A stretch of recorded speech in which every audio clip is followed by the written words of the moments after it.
China is quickly becoming the empire that the US once was. I'm going to talk to you today about how China is expanding into all countries around the world.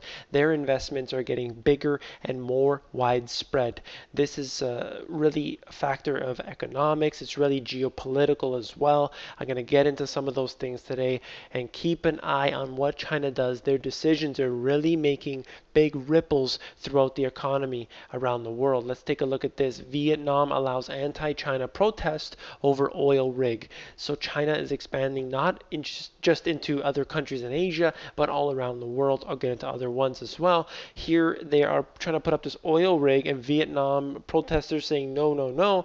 But of course, we all know where this ends up.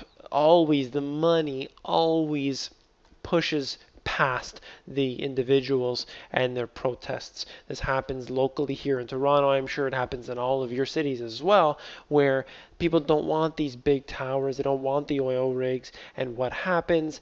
The lobbyists just push it right through. That's the way our government system works.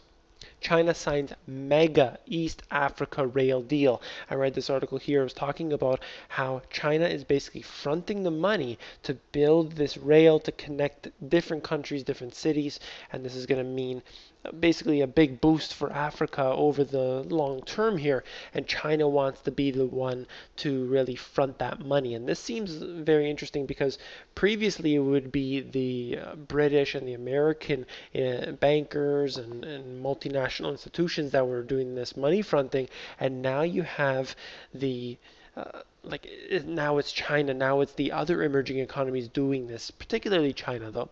And this is going to mean big, big differences for the future. We can see here they're really trying to make friends with every country that the US tends to avoid for different reasons.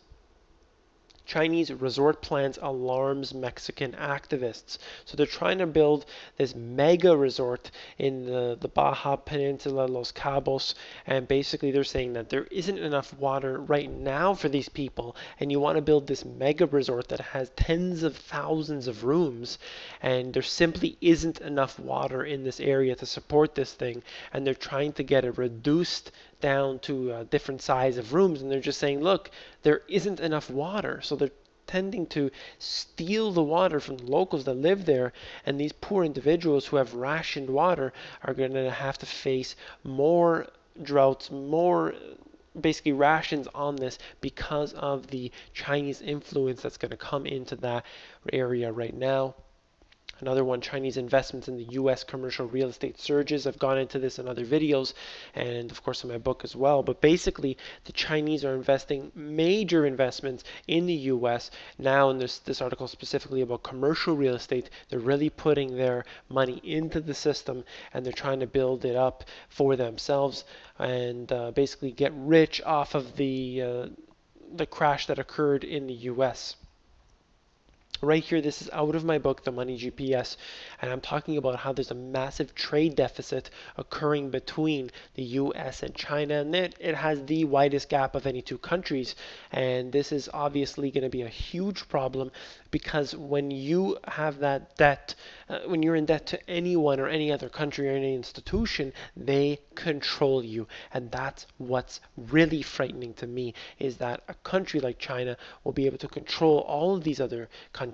You do not want an imbalance in any country. You want it to be relatively even all around the world so there aren't these imbalances, so we don't have to have fear in what's going to happen in the future. I'll continue on quickly. This one is very interesting.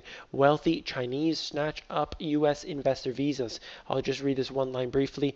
The EB-5 visa program offers visas to foreigners who commit to investing $500,000 or more, creating at least 10 jobs, and basically the Chinese nationals now account for over 80% of all of these EB-5 visas. So there are mega millions being invested into the US. They're being given this program basically as long as they invest the $500,000 and employ the 10 people, they are going to get all of these visas. They're going to be able to do what they want in this country, in the US, and they're going to do the same all around the world. They're investing, as I said, into Vietnam.